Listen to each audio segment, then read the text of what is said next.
ఓం శ్రీ లలితాదేవ్యై నమః. ఓం శ్రీ గురుభ్యో నమః. అందరికీ నమస్కారం అండి.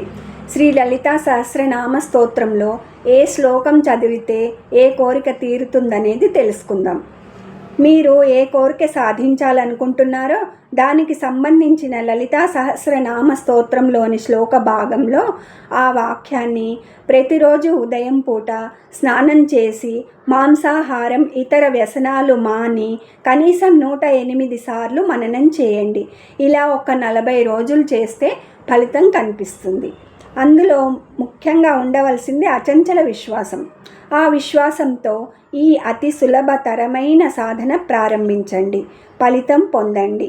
వేరే గురూపదేశం కోసం వేచి ఉండక్కర్లేదు. మానసిక ప్రశాంతత కోసం శ్లోకం 3.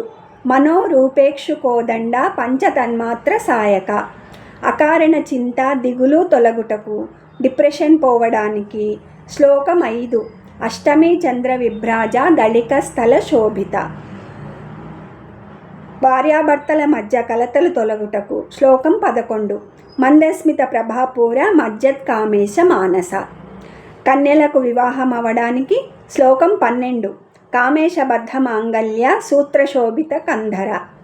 తల్లిపాలు కలగడం కోసం గర్భిణీ స్త్రీలు 7వ నెల నుండి చేయవలెను.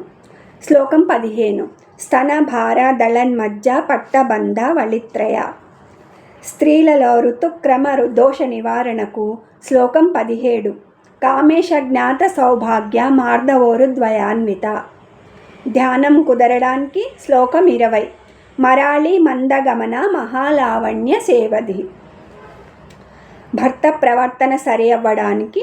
శ్లోకం 21. శివకామేశ్వరాం కస్త శివ స్వాధీన వల్లభ. గృహంలో వాస్తు దోషాలు తొలగుటకు. శ్లోకం 22. చింతామణి గృహాంతస్థ పంచబ్రహ్మాసన స్థిత.